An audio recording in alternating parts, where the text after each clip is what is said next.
Throughout ancient history, there are traces that feel less like remnants and more like intrusions. Not ruins shaped by time, but decisions frozen into stone with a precision that borders on unnatural. Walls that align too perfectly, symbols that appear too consistently across distant lands, and entire cities that seem to have paused rather than ended. These are not just mysteries. They are interruptions in the narrative we trust. Archaeology tries to restore order dates, tools, cultures, but some sites resist being placed. They exist slightly out of sync, as if they belong to a version of the past we never fully understood. And the deeper we study them, the more unsettling the realization becomes. Perhaps history is not incomplete, but edited. Across the forests of the northern Yucatan Peninsula stands one of the most unusual monuments ever built by the ancient Maya. Rising steeply above the surrounding jungle, the Great Pyramid of Uxmal appears almost surreal in its proportions. Known today as the Pyramid of the Magician, this structure is often associated with what some researchers call the Sun Pyramid of Uxmal, because of its possible relationship with solar cycles and ritual astronomy. Unlike the symmetrical pyramids of many other Maya cities, this monument seems to defy architectural expectations. Its steep sides, oval base, and layered internal structure suggest a long and mysterious history of construction. For centuries, it has stood as the symbolic heart of Uxmal, one of the most sophisticated cities of the ancient Maya civilization. Yet even today, many aspects of its origin, design, and purpose remain uncertain. Uxmal lies in the Puc Hills of northern Yucatan, a region where the land is shaped by limestone bedrock and seasonal rainfall rather than permanent rivers. Unlike the southern Maya lowlands, where rivers flow through dense jungle, the Puc region forced its inhabitants to develop complex systems for collecting and storing water. The city flourished between the 8th and 10th centuries, becoming one of the most important urban centers in the northern Maya world. Its architecture belongs to the elegant Puc architecture tradition, known for smooth lower walls and richly decorated upper facades covered in intricate stone mosaics. Within this sophisticated cityscape, the Pyramid of the Magician rises dramatically above plazas and ceremonial complexes, dominating the skyline with a form unlike any other structure in Mesoamerica. The site of Uxmal remained hidden beneath vegetation for centuries after the decline of the Maya civilization. Spanish chroniclers recorded ruins in the region during the 16th century, but systematic study did not begin until the 19th century, when explorers and surveyors entered the jungle and documented the monumental architecture. Early visitors were astonished by the precision of the stonework and the scale of the city. Yet the pyramid itself stood out even among these remarkable structures. Its steep stairways climb at angles rarely seen in Maya architecture, and its unusual rounded base contradicts the geometric symmetry typical of other pyramids, such as those at Chichen Itza or Tikal. From the very beginning of modern research, scholars realized that this pyramid was something extraordinary. Archaeological investigations gradually revealed that the pyramid was not built in a single phase. Instead, it is a complex structure composed of multiple layers of construction. At least 5 earlier temples lie buried within the pyramid, each representing a different stage of architectural development. Rather than demolishing older structures, Maya builders repeatedly enclosed them within new layers of stone and masonry. Each phase altered the shape and orientation of the building slightly, producing the unusual oval outline visible today. This layered architecture raises an intriguing question. Why did the builders preserve the earlier temples instead of replacing them entirely? Some researchers believe the pyramid evolved through cycles of ritual renewal, where new rulers expanded sacred structures to reinforce their authority while preserving the sanctity of earlier monuments. Another puzzle lies in the pyramid's orientation and relationship to the sun. Certain stairways and doorways appear aligned with the position of the rising or setting sun during specific times of the year. When sunlight strikes the upper temple at particular angles, shadows cascade down the steep steps, transforming the pyramid's facade into a dramatic interplay of light and darkness. Some archaeologists suggest these alignments may have been linked to agricultural calendars or ritual ceremonies marking seasonal transitions. However, the precise astronomical significance of the structure remains debated. Unlike observatories explicitly designed for celestial observation, the pyramid does not contain obvious sight lines or measuring markers. Instead, its relationship with the sun may have been symbolic rather than scientific, reinforcing the connection between royal authority and cosmic order. Equally remarkable is the craftsmanship visible across the pyramid's surfaces. The structure is decorated with elaborate stone mosaics, characteristic of Puuc architecture. Hundreds of carved blocks depict geometric patterns and stylized masks of the rain god Chak, whose presence reflects the critical importance of rainfall in the Puuc region. The precision with which these stones were cut and assembled remains impressive even by modern standards. The Maya constructed the pyramid primarily from limestone blocks, without the use of metal tools or modern machinery. Yet the joints between stones are so exact that the facade appears almost seamless. How ancient builders achieved this level of precision using stone tools continues to fascinate engineers and archaeologists alike. Local traditions add another layer of mystery to the monument.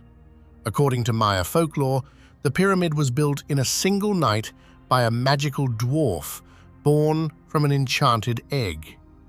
Raised by a powerful sorceress, the dwarf was destined to challenge the ruler of Uxmal. To prove his power, he constructed the massive pyramid overnight, astonishing the king and the people of the city. While clearly mythological, this story reflects the awe the structure inspired even among the Maya themselves. The legend suggests that the pyramid's unusual form and immense scale were already regarded as extraordinary long before modern archaeology attempted to explain them. Archaeological excavations during the 20th century helped clarify many aspects of the pyramid's construction, but they also revealed new questions. Tunnels dug into the interior exposed earlier temples sealed within the structure.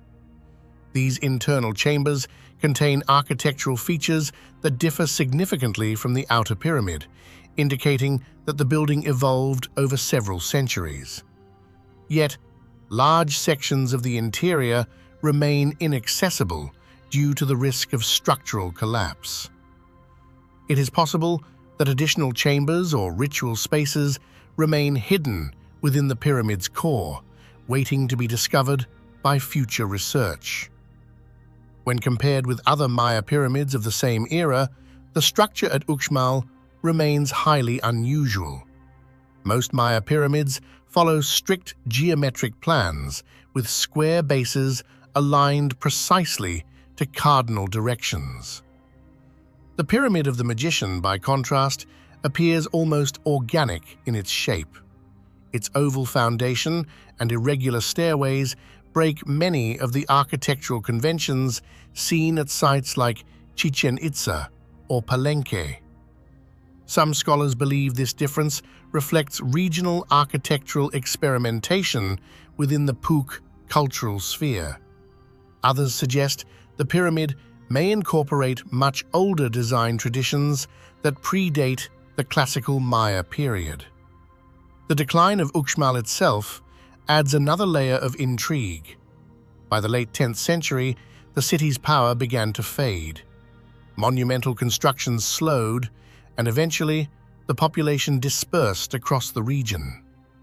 Unlike cities destroyed by warfare, Uxmal appears to have been gradually abandoned. The reasons remain uncertain. Some researchers point to prolonged droughts that may have disrupted agriculture in the Puuc Hills. Others suggest political shifts within the northern Maya world redirected trade and power toward emerging centers such as Chichen Itza. Whatever the cause, the pyramid remained standing as the city around it slowly returned to forest.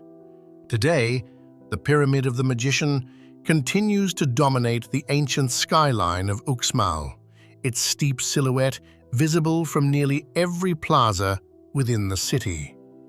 Despite more than a century of archaeological investigation, the monument still resists complete explanation. Its unusual geometry, layered construction, potential solar symbolism, and enigmatic legends combine to form one of the most fascinating architectural puzzles of the Maya world. Standing before the pyramid today, one can easily imagine the awe it must have inspired more than 1,000 years ago when priests climbed its steep steps and ceremonies unfolded beneath the rising sun. Even now, the structure seems to hold secrets within its stones, reminders that the ingenuity and spiritual imagination of the ancient Maya continue to challenge modern understanding. Across the dry plains of southwestern Iran, far from modern cities and surrounded by windswept desert, rises the haunting silhouette of one of the ancient world's most remarkable structures. Known today as Choga Zanbil, this massive stepped monument is the ruined heart of a forgotten sacred city built more than 3,000 years ago. At first glance, it resembles the famous ziggurats of Mesopotamia, yet Choga Zanbil stands apart from them in several extraordinary ways. It is one of the best preserved ziggurats ever discovered, the center of a purpose-built religious city, and a monument whose construction techniques and sudden abandonment continue to puzzle archaeologists. Hidden beneath layers of desert soil for over 2 millennia, the site offers a rare glimpse into the mysterious world of the ancient Elamite civilization, a culture that flourished alongside Mesopotamia, but whose history remains far less understood.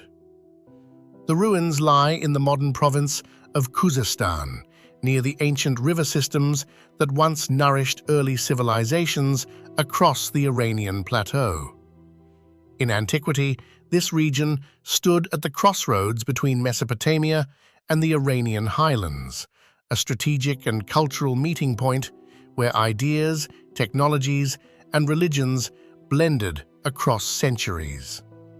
Here, in the 13th century BCE, the Elamite king Untashnaparisha ordered the construction of a new religious capital called Dur-Untash. At its center, he planned an immense stepped temple dedicated to the gods Naparisha and Inshushinak. What emerged from this ambitious vision was a monumental complex unlike any other in the Elamite world. A carefully planned sacred city enclosed by massive walls and dominated by a towering ziggurat rising above the flat desert horizon.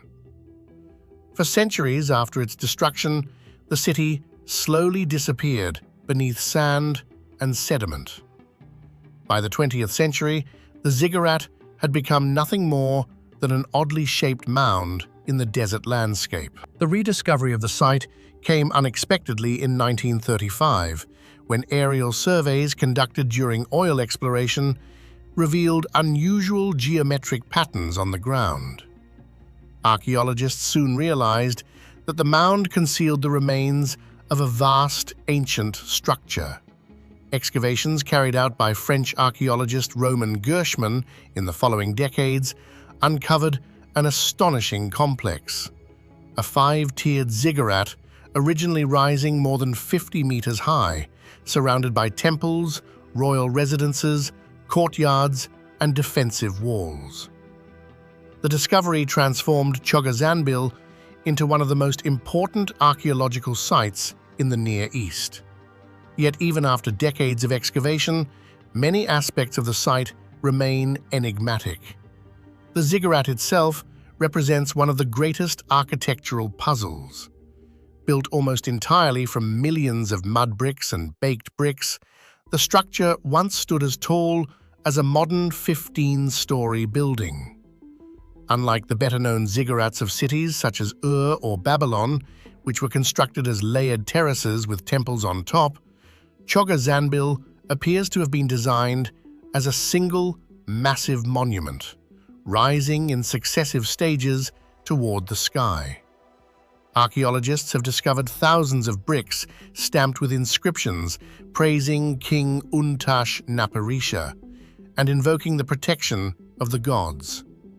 Curiously, many of these inscriptions were placed in parts of the structure that would never have been visible once the building was complete. This raises an intriguing question. Were these inscriptions meant for human eyes at all? Or were they intended as offerings to divine powers believed to inhabit the structure itself?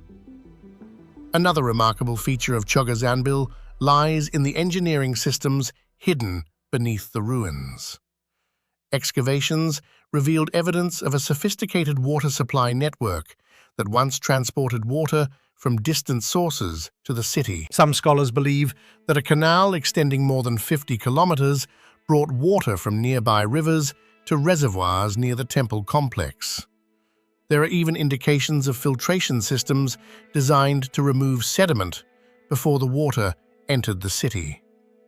For a civilization working more than 3,000 years ago, such hydraulic planning suggests an advanced understanding of environmental management and urban design. The existence of this system raises further questions. How did Elamite engineers calculate the gradients needed to transport water across such distances? And what knowledge of hydrology allowed them to maintain a reliable water supply in a harsh landscape? The city itself was carefully organized within 3 concentric walls. The outermost wall enclosed residential areas and workshops, while the inner walls protected temples and ceremonial spaces reserved for priests and elites. This layered arrangement suggests that Dur Untash was designed not merely as a settlement, but as a sacred landscape in which access to the central temple became progressively restricted. Pilgrims and worshippers may have entered the outer courtyards, while only priests ascended the upper levels of the ziggurat to perform rituals closer to the realm of the gods. Such spatial symbolism echoes similar religious architecture in Mesopotamia, yet the scale and isolation of Choga Zanbil hint that the city served a unique ideological role within the Elamite kingdom. Archaeologists have also uncovered numerous statues and mythological motifs carved into the gateways and temples of the complex. Stone sculptures of bulls and hybrid creatures once guarded entrances to sacred spaces, echoing artistic traditions found across Mesopotamia. Their presence reveals how interconnected ancient civilizations of the region were, exchanging ideas through trade, diplomacy, and cultural influence. Yet, Choga Zanbil also displays distinctive local elements that set it apart from neighboring cultures. The city's layout, its monumental central tower, and its concentration of temples suggest that Untashnaparisha was attempting to unify various regional cults into a single, grand, religious center. If so, the city may have represented a bold political experiment, a sacred capital designed to strengthen royal authority through religious unity. Despite its impressive construction and apparent importance, the life of Dur-Untash was surprisingly short. Historical records indicate that in the 7th century BCE, the powerful Assyrian Empire launched campaigns into Elamite territory. During these invasions, Assyrian forces led by Ashurbanipal devastated many Elamite cities. Evidence at Choga Zanbil suggests that the complex was damaged during these conflicts. Yet the mystery deepens because the city was never rebuilt. Unlike many ancient centers that were repeatedly reconstructed over centuries, Dur-Untash was abandoned and gradually reclaimed by the desert. Why such an important sacred site was left to decay remains uncertain. Did political shifts render the city irrelevant, or did its destruction carry religious significance that discouraged reconstruction? Comparisons with other monumental sites of the ancient Near East deepen the puzzle. Ziggurats in cities like Ur, Uruk, and Babylon functioned as enduring centers of urban life, continuously maintained by successive rulers. Choga Zanbil, however, appears to have been a carefully planned, sacred city that flourished briefly before disappearing from history. Its isolation suggests that it was never intended to become a typical urban center. Instead, it may have functioned more like a pilgrimage site, drawing priests and worshippers from across the Elamite kingdom to participate in ceremonies honoring the gods. Today, the ruins of Choga Zanbil stand as one of the most evocative archaeological landscapes in the Middle East. The surviving tiers of the ziggurat rise above the desert like the eroded skeleton of a once colossal monument.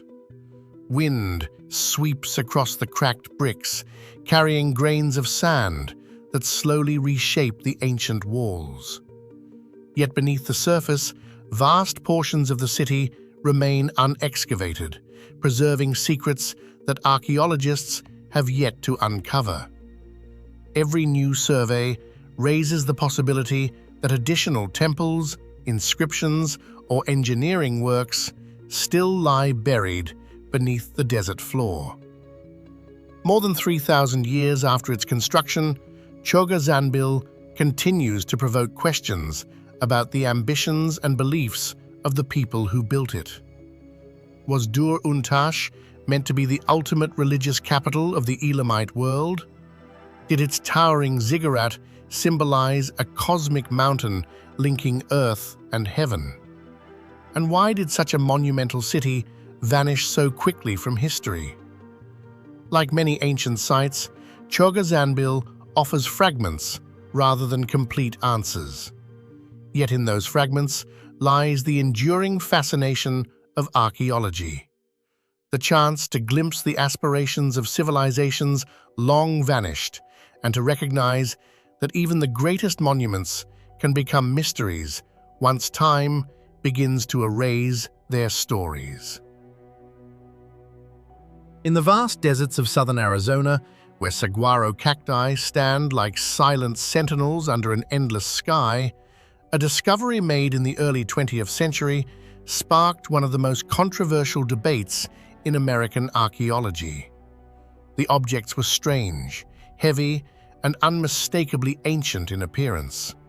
Crude crosses, cast in lead, engraved with Latin inscriptions and images that seemed to echo the religious and political world of the Roman Empire. Yet these objects were not found in Europe, the Mediterranean, or the Middle East. They were unearthed near the city of Tucson, thousands of kilometers from the lands where Latin once dominated public life. If authentic, these artifacts would suggest something astonishing, that Roman or early Christian explorers may have reached North America nearly 1,000 years before Columbus. Such a possibility would overturn centuries of historical understanding about the exploration of the Americas. But if the objects were not authentic, then they represented one of the most elaborate archaeological hoaxes ever discovered in the United States.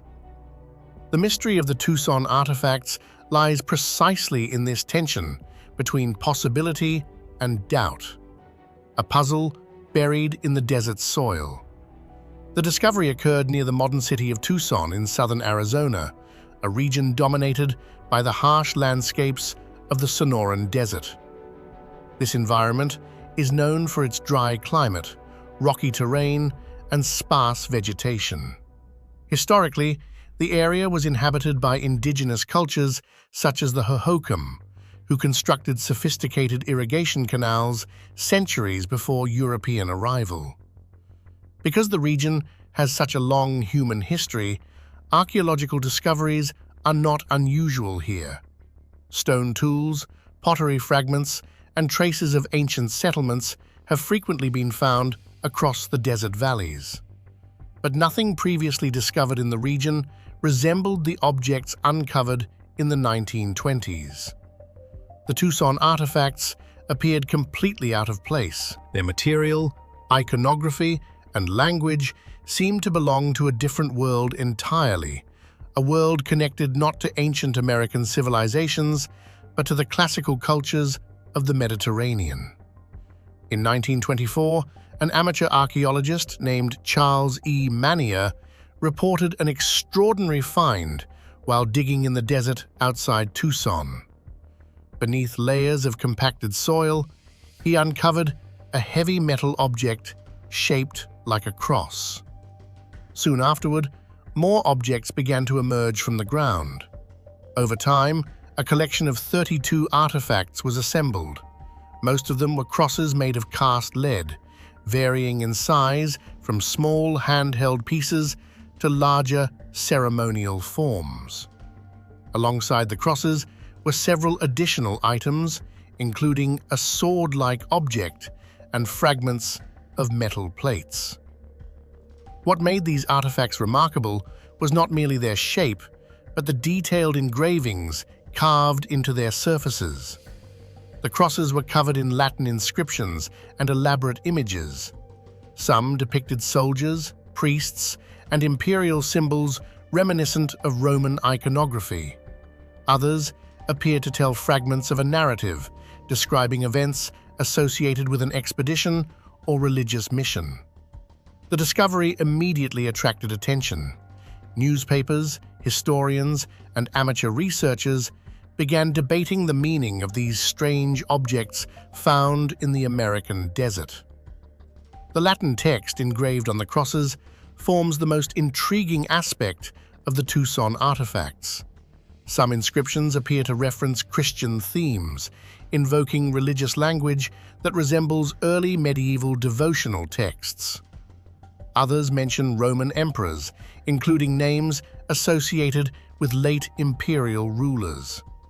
One interpretation suggests that the inscriptions describe a group of Roman Christians who traveled to a distant land. According to this reading, the artifacts commemorate the deaths of members of an expedition led by a Christian leader. Some crosses even appear to record dates and ceremonial dedications, implying that they served as memorial objects. If this interpretation were correct, the artifacts would represent a dramatic piece of historical evidence. They would suggest that a Roman or Byzantine expedition had crossed the Atlantic centuries before any known European voyages to the Americas. Such a journey would challenge established theories about ancient navigation and the limits of early maritime travel. Because the claims associated with the Tucson artifacts were so extraordinary, archaeologists quickly began examining them more closely. Scholars studied the metal composition, the carving techniques, and the linguistic details of the inscriptions. However, a crucial problem soon became apparent. Despite careful investigation, archaeologists were unable to find any other evidence of Roman presence in the surrounding area. No Roman coins, pottery, architecture, or tools were discovered near the site. The artifacts appeared isolated, without the broader cultural context normally associated with ancient settlements or expeditions. This absence raised immediate doubts. In most archaeological discoveries, artifacts exist within a network of related objects that together reveal the presence of a culture. But the Tucson artifacts seem to stand alone, disconnected from any recognizable archaeological layer. Further analysis of the inscriptions revealed additional puzzles. While the text was clearly written in Latin, scholars noticed irregularities in grammar and vocabulary. Some words appeared to belong to different historical periods of Latin, blending classical forms with later medieval styles. The artistic imagery also presented contradictions. Certain figures resembled Roman soldiers, yet the style of engraving seemed inconsistent with known Roman metalwork. Some scholars observed that the crosses themselves reflected Christian symbolism more typical of medieval Europe than of the late Roman Empire. These inconsistencies led many experts to question whether the artifacts could truly be ancient. The Tucson artifacts are often compared with other controversial claims about pre-Columbian contact between the Old World and the Americas. Throughout the 19th and 20th centuries, various objects have been proposed as evidence that ancient civilizations reached the New World long before Columbus. Among the most widely accepted examples are the Viking settlements discovered at L'Anse aux Meadows in Newfoundland, which demonstrate that Norse explorers reached North America around the year 1000. But unlike the Tucson artifacts, Viking sites include extensive archaeological remains, such as buildings, tools, and everyday objects. Other claims, such as alleged Roman coins found in the Americas, have typically been dismissed as isolated artifacts that arrived through trade, modern loss, or misinterpretation. The Tucson artifacts fall into this broader category of controversial discoveries that challenge historians to distinguish between genuine evidence and imaginative speculation. Over time, two main theories emerged to explain the Tucson artifacts. The first theory suggests that the artifacts could represent the remnants of a lost expedition from the Mediterranean world.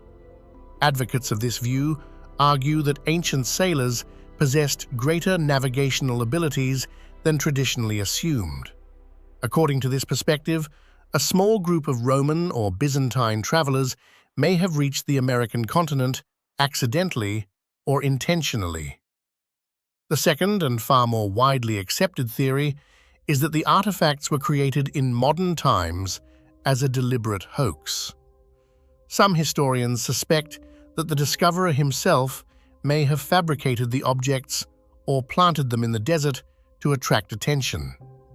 Others believe that an unknown craftsman produced them as a historical curiosity or practical joke. The hoax theory is supported by the linguistic errors, the lack of archaeological context, and the unusual combination of artistic styles. Today, most professional archaeologists regard the Tucson artifacts as modern creations rather than genuine relics of ancient exploration. Yet, the debate has never fully disappeared. The artifacts remain preserved in museum collections, continuing to inspire curiosity among researchers and enthusiasts alike. What makes the Tucson artifacts fascinating is not only the possibility that they might once have fooled scholars, but the story they tell about humanity's fascination with hidden histories. The idea that ancient explorers might have crossed oceans long before recorded history continues to capture the imagination. Whether they are relics of a forgotten expedition or the product of an ingenious hoax, the Tucson artifacts remind us how fragile historical certainty can be. In archaeology, a single discovery can challenge everything we believe about the past. And sometimes, even when the truth seems clear, a mystery buried in desert soil continues to whisper questions that refuse to disappear.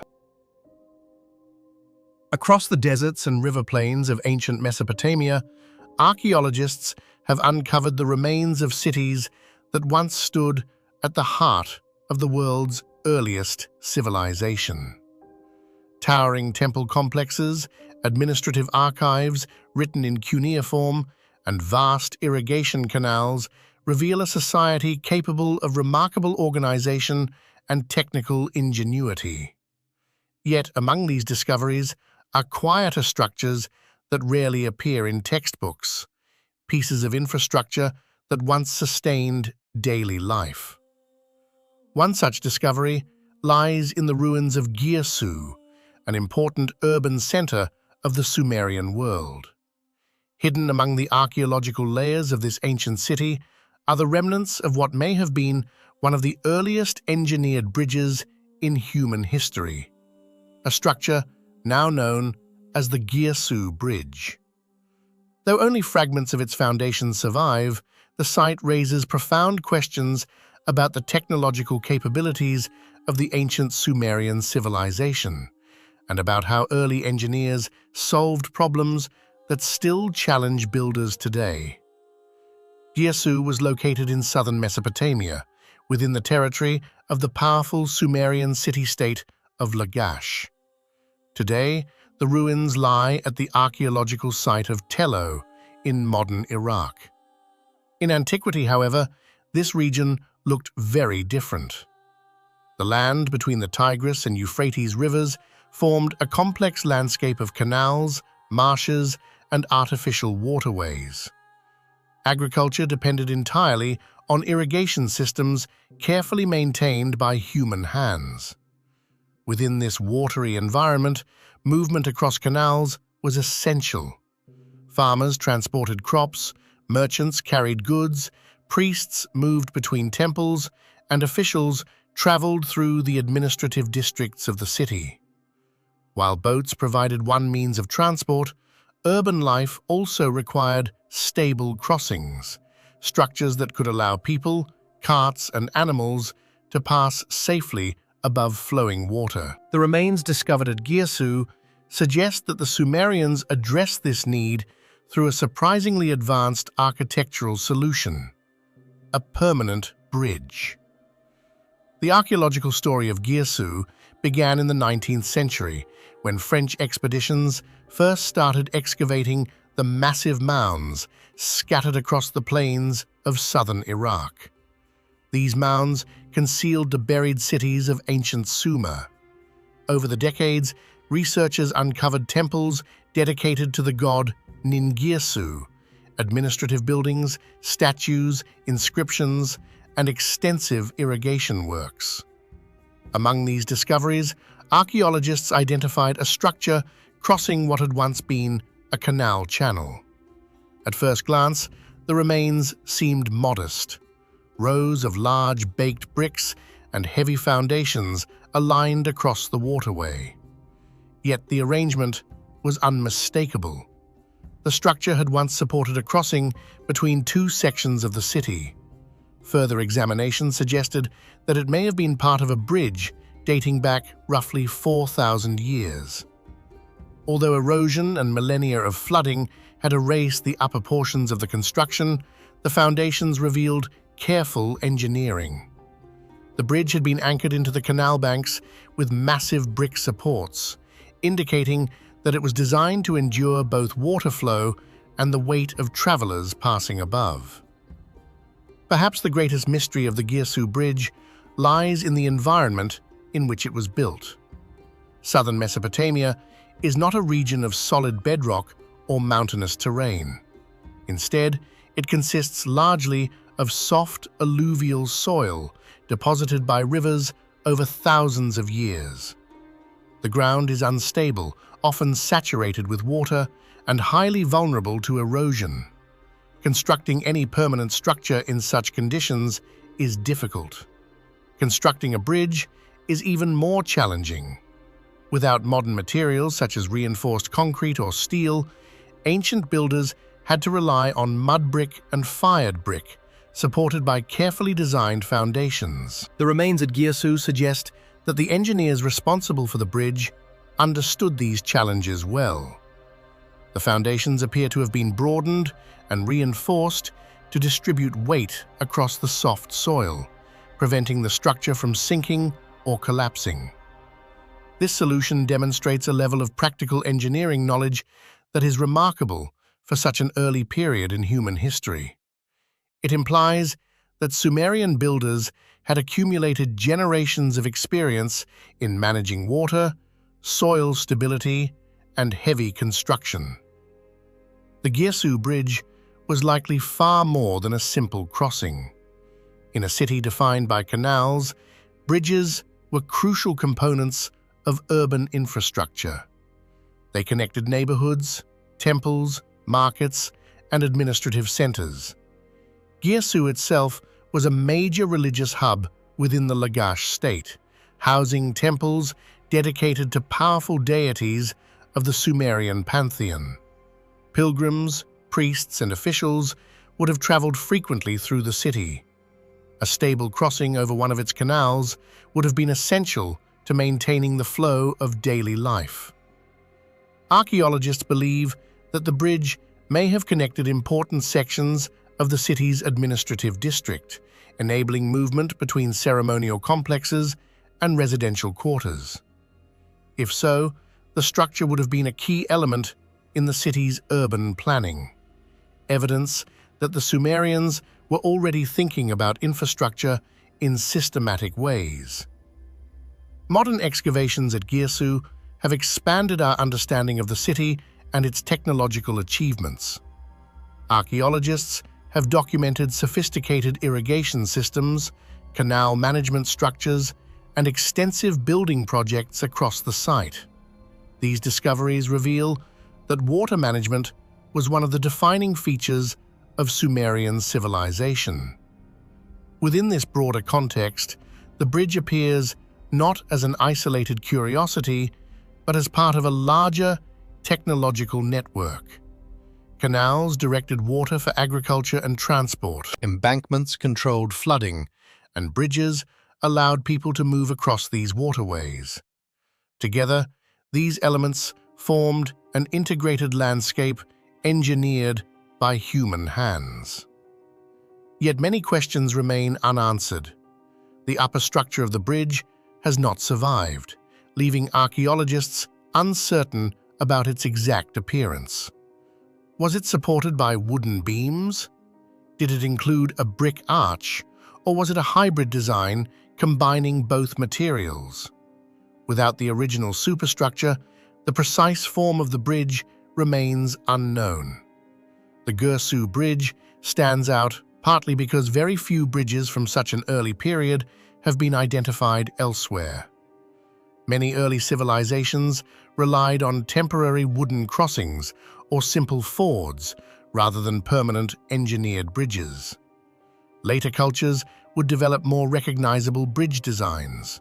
The Romans, for example, became famous for their stone arches and monumental infrastructure. In contrast, the Sumerians lived more than 2,000 years earlier.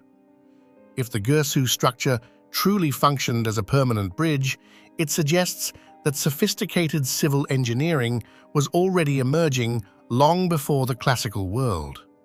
This comparison highlights the broader significance of the discovery. The bridge at Girsu may represent an early stage in the long technological evolution that eventually produced the grand bridges of later civilizations. Despite decades of research, several mysteries surrounding the Girsu Bridge remain unresolved. The most fundamental question concerns its original design. Without surviving upper elements, archaeologists must rely on the foundations to reconstruct how the structure once looked. Some scholars believe that wooden beams likely formed the main span of the bridge, resting on brick piers. Others suggest that early forms of brick vaulting might have been used, creating a primitive arch. Both possibilities remain plausible, but neither has been confirmed. Another question Involves the bridge's eventual disappearance. Ancient Mesopotamia was prone to dramatic environmental changes. Rivers shifted their courses, canals silted up, and floods regularly reshaped the landscape. It is possible that the bridge collapsed during a major flood or was abandoned when the canal itself changed direction. Over centuries, the structure would have gradually been buried beneath layers of sediment. Today, the remnants of the Girsu Bridge lie silent beneath the Mesopotamian sun. What survives is little more than a pattern of bricks crossing an ancient canal bed. Yet this modest ruin tells a powerful story about the ingenuity of the world's earliest urban societies. 4,000 years ago, long before the rise of classical empires, the engineers of Sumer were already solving complex problems of water management, transportation, and urban planning. The bridge at Girsu suggests that they possessed not only the administrative systems needed to organize large construction projects, but also the practical knowledge required to build durable infrastructure in one of the most challenging landscapes on Earth. Deep within the dense forests of northwestern Germany, a series of towering sandstone pillars rise abruptly from the earth. Known as the Externsteine, these dramatic rock formations have puzzled historians, archaeologists, and travelers for centuries. Their unusual shapes, carved chambers, mysterious reliefs, and uncertain origins have turned them into one of the most debated ancient sites in Europe. Some researchers see them as a natural formation, later adapted by medieval monks. Others suspect that the site may have been sacred long before Christianity reached the region. Whatever the truth, the Externsteine remain a powerful reminder that many landscapes once held meanings we can only partially reconstruct today. The Externsteine are located in the Teutoburg forest in the modern German state of North Rhine-Westphalia, near the town of Horn-Bad Meinberg. The formation consists of 5 massive sandstone towers, some rising nearly 40 meters above the surrounding terrain. Their steep vertical faces and narrow silhouettes give them an almost architectural appearance, as if they were enormous pillars deliberately placed in the landscape. Geologically, the rocks are composed of sandstone deposited during the Cretaceous period, later sculpted by erosion over millions of years. Yet the way they stand isolated among trees, separated from surrounding hills, creates a visual effect that feels almost unnatural. From certain angles, the rocks resemble the ruins of an ancient fortress or temple complex. This dramatic appearance alone may explain why humans have been drawn to the site for thousands of years. The location itself also adds to the aura of mystery. The Teutoburg forest was historically a frontier landscape where ancient Germanic tribes once lived. It was also the region where, in the year 9 CE, Roman legions were famously defeated in the Battle of the Teutoburg Forest, a turning point in European history. Although there is no direct evidence linking the Externsteine to that event, the broader region has long been associated with early Germanic culture and mythology. Unlike many archaeological sites that were forgotten and later rediscovered, the Externsteine were never completely lost. Medieval chronicles already mention the rocks, suggesting that they had become a recognized landmark by the early Middle Ages. Written records from the 12th century describe religious activity in the area, indicating that Christian hermits or monks may have used the rock chambers as places of devotion. During the 19th century, scholars and antiquarians began to study the formation more systematically. At that time, Europe was experiencing a growing fascination with ancient cultures and national heritage. Researchers examined the carvings, architectural modifications, and surrounding terrain in an attempt to determine whether the site had a deeper pre-Christian history. These early investigations raised more questions than answers. The stones clearly showed signs of human modification: stairs carved into the rock, small chambers hollowed out inside the towers, and platforms accessible only through narrow passages. Yet the exact date of these alterations proved difficult to determine. One of the most striking aspects of the Externsteine is the presence of architectural elements carved directly into the rock itself. Narrow staircases wind upward through the sandstone towers, leading to small chambers and viewing platforms near the top. In some places, carved windows open toward the surrounding forest, framing the landscape in carefully cut rectangular shapes. These features demonstrate a high degree of skill in stone carving. The passages are extremely narrow, sometimes barely wide enough for a single person to climb. The steps are uneven but carefully shaped, suggesting deliberate construction rather than natural cracks. Inside one of the rock towers lies a small chamber, often described as a rock chapel. Its interior contains carved niches and a simple altar-like platform. Scholars generally date this chamber to the medieval period, when Christian hermits may have adapted the rocks for religious purposes. However, some researchers have argued that these modifications might have been built upon an older sacred tradition, transforming an already revered location rather than creating a new one. Perhaps the most famous human feature at the Externsteine is a large stone relief carved into one of the rock faces. The relief depicts the descent from the cross, showing the moment when the body of Christ is lowered after the crucifixion.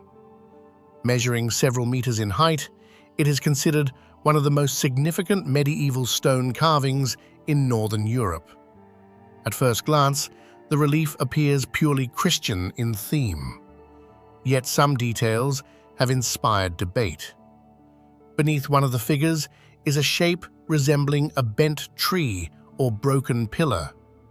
Some historians have interpreted this element as a reference to Irminsul, a sacred pillar believed to have played an important role in the pre-Christian religion of the Saxons. If this interpretation is correct, the relief may symbolize the triumph of Christianity over earlier pagan beliefs. In other words, the carving might represent not just a biblical scene, but also the cultural transformation of the region during the early Middle Ages. Throughout the 20th century, archaeologists conducted excavations around the Externsteine in an effort to determine how long the site had been used. These investigations uncovered scattered artifacts, including pottery fragments and traces of medieval occupation. However, the findings were surprisingly limited. Unlike major ancient ceremonial sites such as Stonehenge or Karnak, the Externsteine yielded relatively few artifacts that could definitively prove large-scale, prehistoric ritual activity. This absence of clear evidence has led many scholars to conclude that the rocks were primarily a natural landmark, later adapted during the medieval period. Yet, the scarcity of artifacts also leaves open another possibility, that the site's significance may have been symbolic rather than residential. Sacred landscapes sometimes leave very little archaeological trace if rituals took place without permanent structures. When researchers compare the Externsteine with other ancient sites in Europe, several parallels emerge. Throughout the continent, dramatic rock formations have often been associated with ritual activity. In places such as Montbego in France, the rock sanctuaries of Sardinia, and certain Celtic hill sites, natural stone formations became focal points for spiritual traditions. The Externsteine may fit within this broader pattern. A striking geological formation can easily become a symbolic landmark, particularly in cultures that viewed natural features as manifestations of sacred power. Over time, later religious traditions sometimes adapted these places, building shrines or chapels where earlier rituals may have occurred. Another aspect of the site that has attracted attention is the possibility of astronomical alignments. Some researchers have suggested that certain openings or platforms at the Externsteine might align with the rising sun during particular times of the year, especially around the summer solstice. If intentional, such alignments could indicate that the site functioned partly as an observational point for seasonal cycles.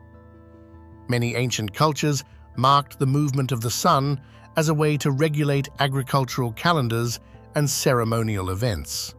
However, the astronomical theory remains controversial. Critics argue that the alignments may simply be coincidental, since many natural rock formations contain gaps and angles that can appear aligned with celestial events. Over the past century, numerous theories have attempted to explain the origins and purpose of the Externsteine. Some scholars emphasize the medieval evidence, viewing the site primarily as a Christian hermitage carved into an impressive natural rock formation. In this interpretation, the carvings and staircases were practical additions created by monks seeking isolation and spiritual reflection. Others believe the rocks may have been sacred long before the Middle Ages. According to this hypothesis, early Germanic tribes might have regarded the towering pillars as a place of ritual importance. The later Christian carvings would then represent an attempt to incorporate the older sacred landscape into a new religious framework. A third possibility combines both views. The Externsteine could have been a striking natural landmark, occasionally visited for ritual or symbolic purposes, but not necessarily developed into a major ceremonial complex until medieval times. In the quiet plains of southwestern Spain, far from the famous monuments of the Mediterranean world, archaeologists uncovered a structure that seems almost out of place in European prehistory. Beneath layers of soil, near the modern town of Zalamea de la Serena, lies a remarkably preserved sanctuary known as Cancho Roano, an architectural mystery that has challenged historians for decades. Dating to around the 6th century BCE, the complex appears at first glance to be a carefully planned ceremonial center. Yet the more researchers examine it, the more questions arise. Why was such a sophisticated sanctuary built in this remote region? Why was it deliberately burned and buried? And what does it reveal about the mysterious civilization that created it? Cancho Roano stands in the fertile plains of Extremadura, an area that today appears calm and rural, but was once connected to important ancient trade routes linking the Atlantic coast with the Mediterranean world. Rivers and seasonal streams run through the region, providing fertile land suitable for agriculture and livestock. In antiquity, these natural corridors allowed merchants, travelers, and ideas to move between cultures. This landscape was part of the sphere of influence of the enigmatic civilization known as Tartessos. Mentioned briefly in ancient Greek sources, Tartessos was believed to be a wealthy society in the southwestern Iberian Peninsula, enriched by trade in metals such as silver, copper, and tin. Yet unlike Egypt, Greece, or Rome, Tartessos left almost no written records. Its cities remain largely unidentified, its political structure uncertain, and its cultural identity only partially understood through archaeology. Sites like Cancho Roano therefore serve as rare windows into a civilization that seems to have vanished from history. The story of Cancho Roano's discovery began in the late 20th century. In 1978, archaeological surveys identified unusual structural remains beneath farmland near Zalamea de la Serena.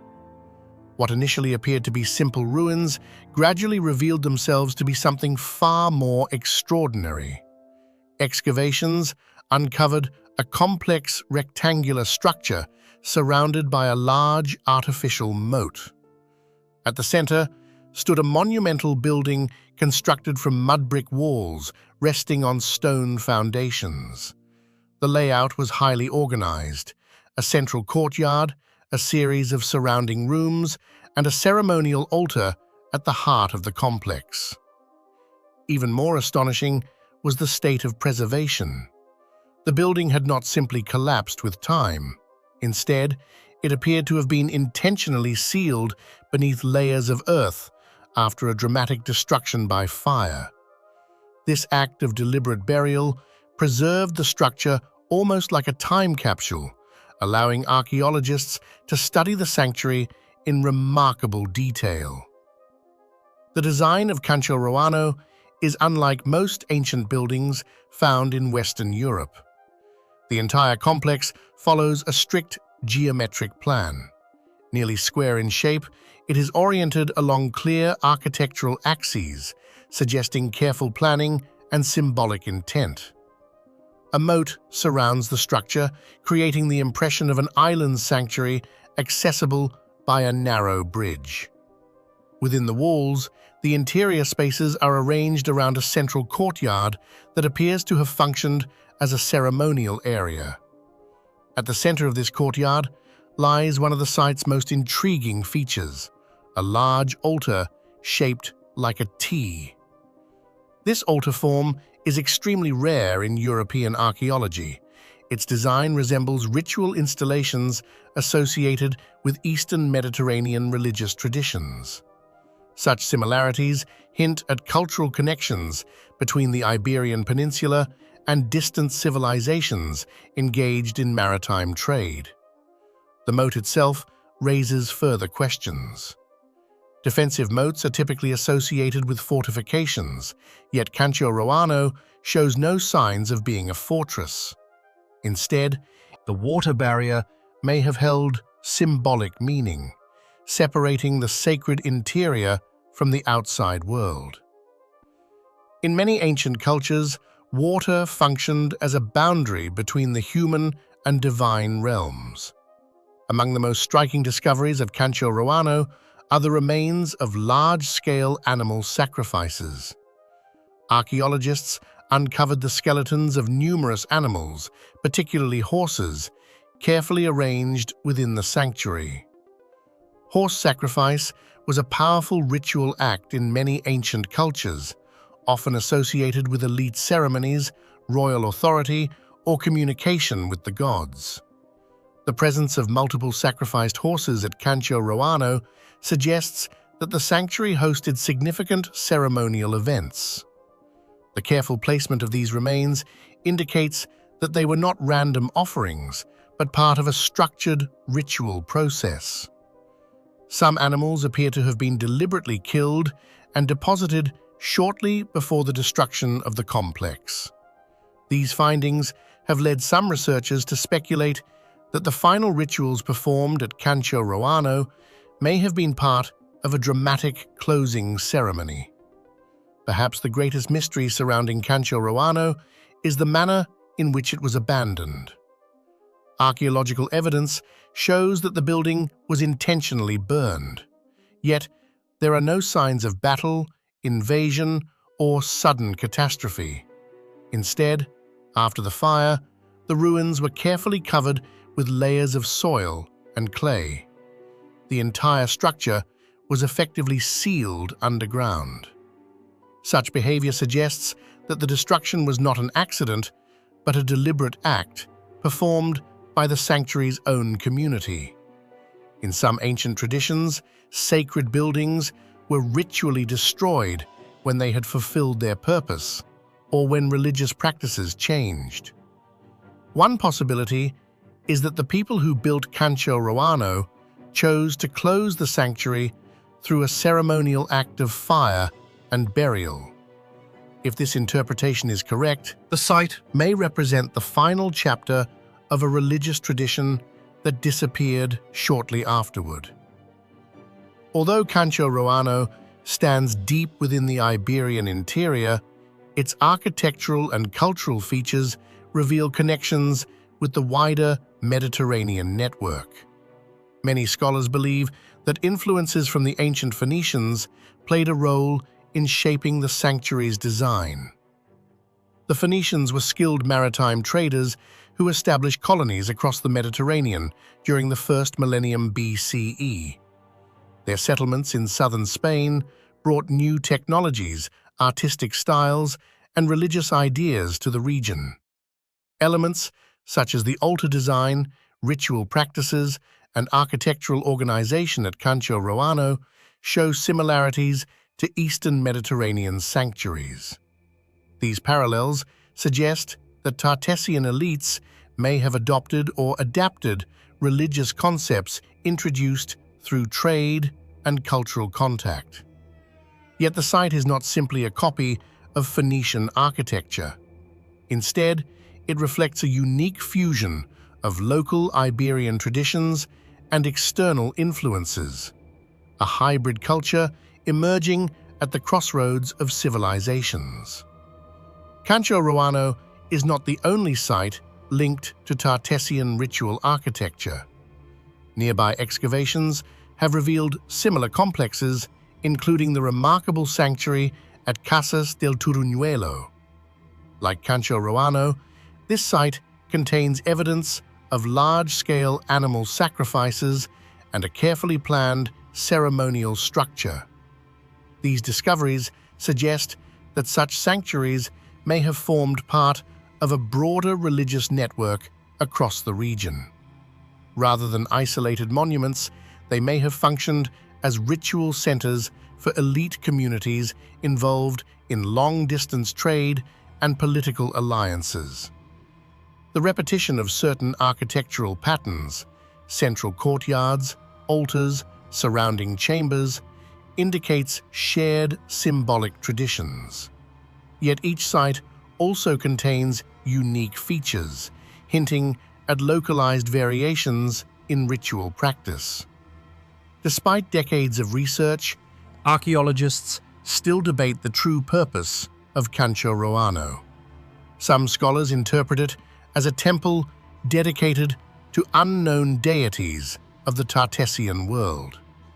Others propose that it functioned as a palace-like residence for a local ruler who also served as a religious authority. Another possibility is that the complex served as a ceremonial meeting place where political alliances, trade agreements, and sacred rituals intersected. In this scenario, Cancho Roano would have been both a spiritual and administrative center, reflecting the power of an emerging elite society. Still others view the site as a sanctuary connected to seasonal festivals or agricultural rites. The surrounding landscape, rich in farmland and livestock, would have supported ceremonies tied to fertility, prosperity, and the cycles of nature.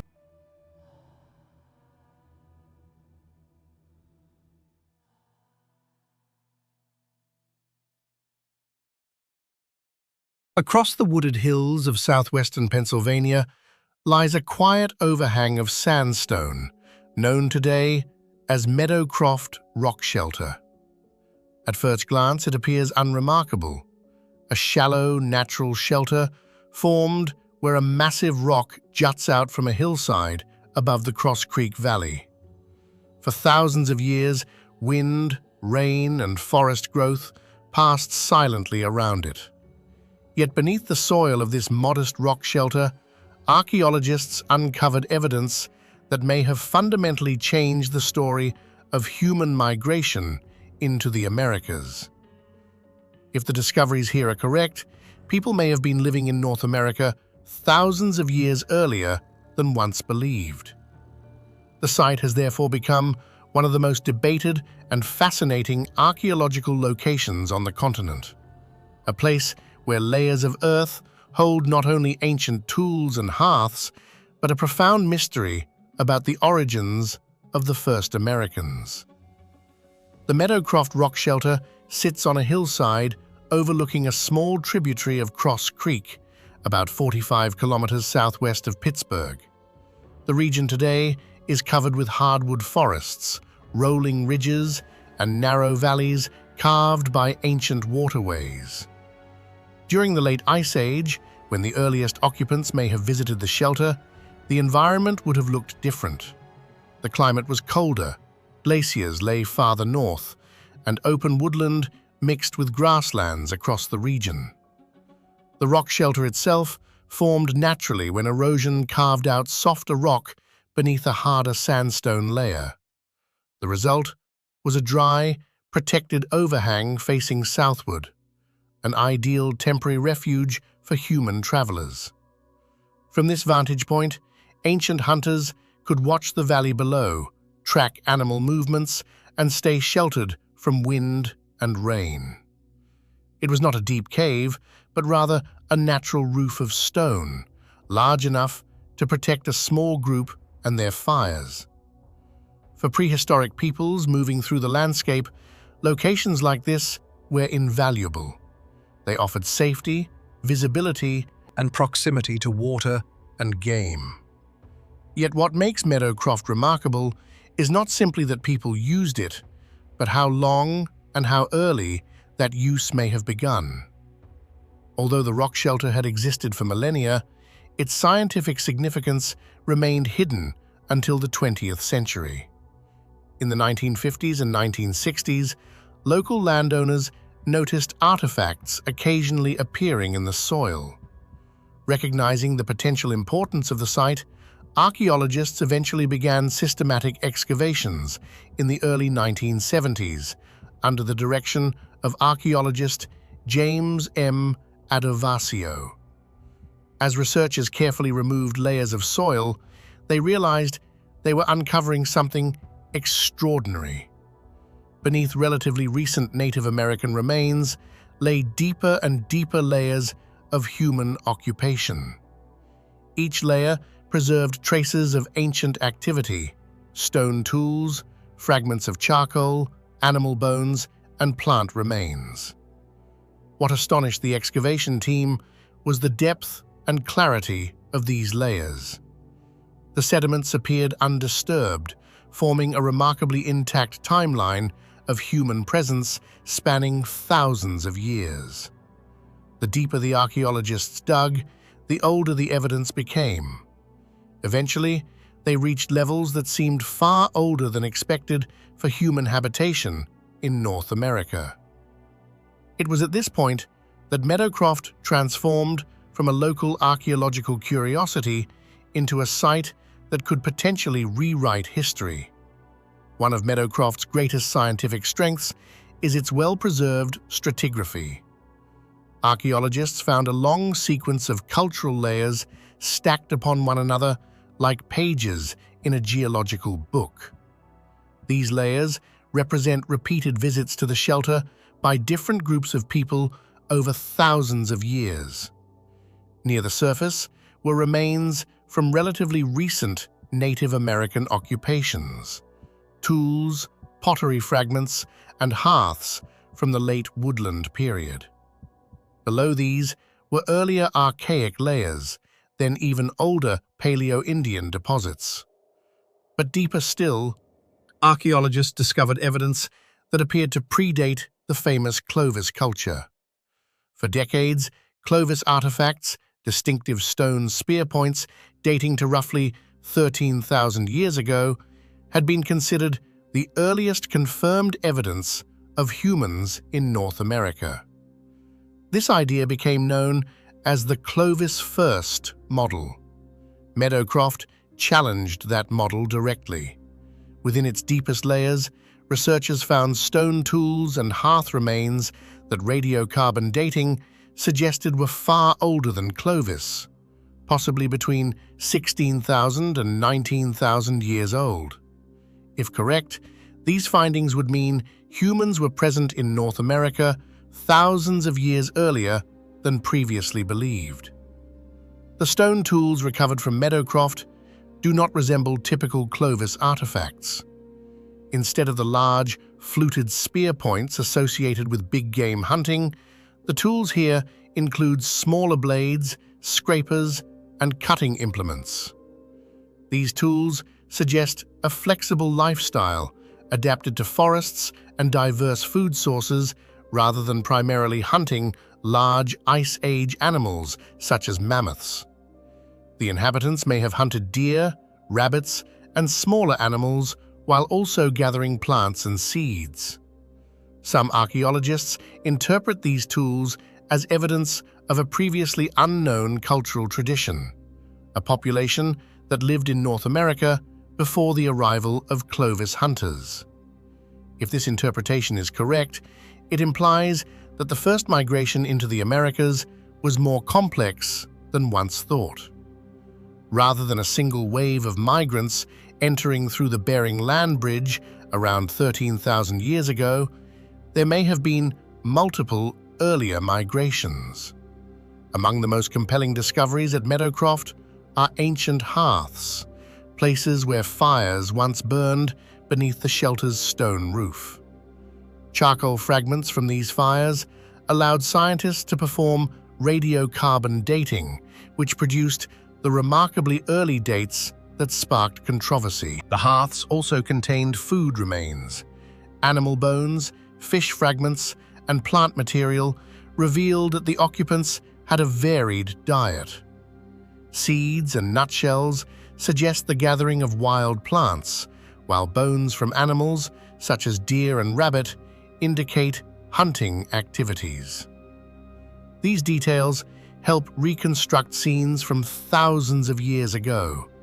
Small groups of people may have gathered beneath the rock shelter during seasonal migrations. Fires crackled in shallow pits, tools were shaped from stone, and food was prepared as the valley spread quietly below. Yet, these glimpses of daily life raise a deeper question. Who were these people, and where did they come from? The early radiocarbon dates from Meadowcroft immediately sparked debate among archaeologists. If humans truly occupied the shelter nearly 19,000 years ago, the implications for American prehistory would be enormous. However, some scientists questioned whether the dates were accurate. One concern was the possibility of contamination from ancient carbon in the surrounding rock. If carbon from the geological environment had mixed with the charcoal samples, it could artificially increase the apparent age. Researchers conducted extensive testing to evaluate this possibility. Over time, multiple dating methods and repeated analyses continued to support the early age estimates. While debate persisted, many archaeologists began to accept that Meadowcroft might indeed represent a pre-Clovis occupation.